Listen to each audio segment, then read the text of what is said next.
दिख रहा था, दिख गया। बड़ी news, Twitter interim grievance officer for India quits just weeks after appointment. Twitter इतनी दादागिरी जो कर रहा था, दादागिरी निकल गई भाई साहब। दादागिरी कैसे निकल गई? दादागिरी ऐसे निकल गई कि जो इंटरिम ग्रीवियंस ऑफिसर जिसको कि इन्होंने बनाया था, वो आज नौकरी छोड़ गया। बोले दादा मेरे को माफ करो, मैं तुम्हारी नौकरी नहीं कर पाऊंगा, बख्श दो मुझे। तो ट्विटर तो बड़ी जोर से लगा हुआ था, हम तो सरकार की बात नहीं मानेंगे। फिर क्या हुआ? फिर क्या हुआ? कहाँ चला गया? किधर गायब हो गया? इतनी धौंस दिखा रहे थे। उनका जो ग्रीवियंस ऑफिसर था वही नौकरी छोड़ के चला गया। अभी तो शुरुआत हुई है, आगे आगे देखिए होता है क्या। अवनीश कश्यप जी बहुत बहुत धन्यवाद आपका।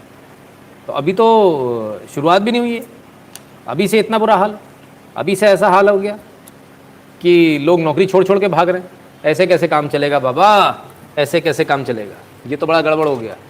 ऐसा गड़बड़ नहीं होना चाहिए। आपको क्या लगता है, ट्विटर की दादागिरी खत्म हो गई या ट्विटर की दादागिरी अभी है?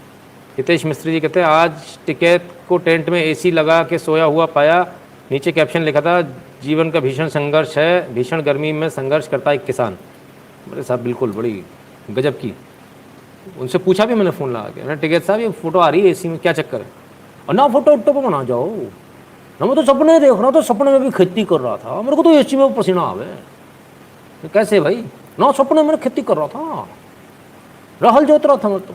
मैंने कहा आप तो ट्रैक्टर चला? हाँ ट्रैक्टर चला रहा था। तो फिर क्या हुआ? अरे गर्मी बहुत है। मैंने कहा आप तो एसी में सो रहे थे ना, तो सपने में तो गर्मी लग रही थी ना। मैंने कमाल है टिकैत साहब, टिकैत साहब ठीक है। तो मैं कहा टिकैत साहब लेकिन आप अंगड़ाई हैं तो बड़ी जोर जोर से ले रहे थे। ना तो अंगड़ाई तो यूँ ले रहा था ना, थक गया ना ट्रैक्टर पर काम कर। मैं कहा लोग ठीक है, मतलब कोई दिक्कत तो नहीं है। लोग बोल रहे थे किसी ने ट्वीट किया उसके सपने आ रहे थे आपको ना, वो तो कभी कभी आ जाओ। तो टिकैत साहब का तो कुछ भी हो सकता है भाई। ट्वीट वाली का भी आ गया सपना, तो उसमें क्या कर सकते हैं। और ट्वीट वाली तो पता है ना कौन है, ना मुझे बताना पड़ेगा। तो भाई टिकैत साहब एनीथिंग इज पॉसिबल। बहरहाल ट्वीट वाली के लिए बुरी खबर है भाई, भारत का ग्रीवियंस ऑफिसर नौकरी छोड़ अमरिंदर सिंह जी को, इनको ग्रेटा दिख रही है।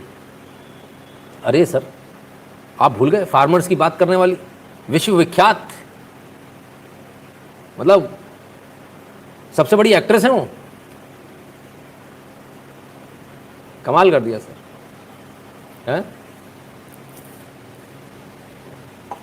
उन्होंने बोला नो फार्मर नो फूड। उन्होंने पूछा कि आपका फार्मर से क्या लेना देना? बोले गन्ने की खेती है मेरी, मैं भी किसान हूँ। कमाल हो गया साहब, वो भी किसान है। वहाँ एसी होता तो फ्रिज भी होता, और फ्रिज होता तो बियर भी रखी होती। टिकैत पूरे मज़े ले रहा है। हाँ जी बिल्कुल बिल्कुल।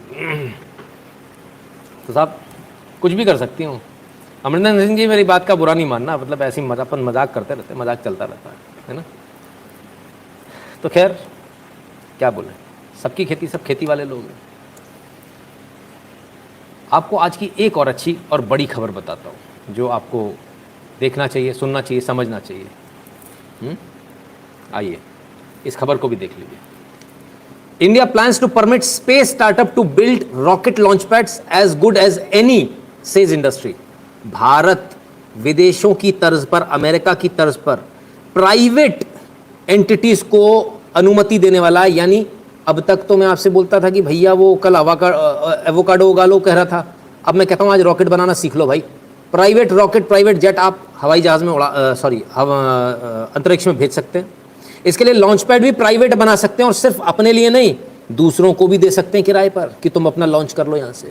तो ये लॉन्च पैड से लेकर रॉकेट से लेकर सब कुछ प्राइवेट को दिए जाने का रास्ता खुल रहा है, जिससे कि बहुत बड़ा एक मार्केट दोबारा से खुलने वाला है।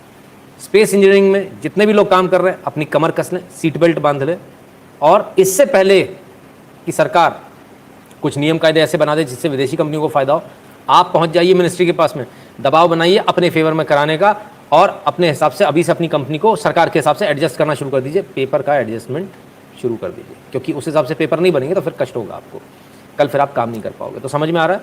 तो अब ये बहुत बड़ा काम शुरू होने वाला है, और भारत विश्व का सबसे सस्ता स्पेस कैरियर है।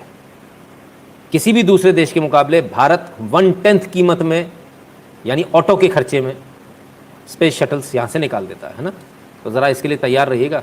अच्छा, जो लोग बाहर नौकरी कर रहे हैं उनके लिए भी, यदि आप किसी स्पेस रिलेटेड कंपनी में काम कर रहे हैं तो आपके लिए भी घर वापसी का बहुत सुनहरा मौका है, ज़रा देख लीजिएगा कैसे आपको सेटिंग करनी है। ट्विटर पे 50,000 करोड़ की पेनल्टी लगाओ और ऑयल बॉन्ड की किस्त भर दो। अवनीश कश्यप जी, आइडिया बड़ा सही है यार, ये आइडिया भी सही है। तेरा तुझको अर्पण मेरा क्या लागे रे। नितिन जी एक बार ग्रेटा की एक्टिंग कर दीजिए। ग्रेटा की एक्टिंग, हाउ डेयर यू। हाँ, ग्रेटा की एक्टिंग आप लोग करवाओगे, आपको शर्म नहीं आती? आप ग्रेटा की हाउ डेयर यू कह देगी तो कैसे काम चलेगा? आप समझो बात को, मतलब हाउ डेयर यू कितना अच्छा। अनिल गुप्ता जी को देखो, आंखों में इनके लाल सितारे चमक गए, मतलब इनको ग्रेटा इतनी अच्छी लगती है। अरे भगवान, भाई साहब चॉइस बहुत खराब है आपकी। मैंने, तो मैं क्या बोलूँ, रहने दो यार, फिर लोग बोलेंगे कि, है ना, मतलब बहुत ही है ना। एक्चुअली वो उधर गलत चली गई, उन पर स्लम डॉग मिलियनेयर बननी चाहिए थी, है ना, वो ज़्यादा अच्छा रहता। कॉमन सिविल कोड के ऊपर कुछ बताइए, न्यू इंडिया भी आया। ओहो, जाहिल ग्रेटा, हाँ ये सही है। तो कॉमन सिविल कोड तो सर सबके लिए बराबर होने वाला है, सारे नियम कायदे बराबर हो जाएंगे। फिर वो जो अभी आपके पास में जो ऑप्शन रहता है कि भाई वो 3 शादी कर लेंगे वाला, वो ख़त्म हो जाएगा, सबके लिए एक बराबर हो जाएगा। दिक्कत है कि ज़रा लाइक कर दीजिएगा, वीडियो को शेयर कर दीजिएगा अपने मित्रों से, चैनल को सब्सक्राइब करने के लिए जो बोल दीजिएगा जिन्होंने अभी तक नहीं किया, और बगल वाली घंटी बजा लें, क्योंकि नोटिफिकेशन तभी आएगा जब घंटी बजी होगी बगल वाली, है ना, उसमें 2 एरो बनकर आ जाता है साइड में, और है ना।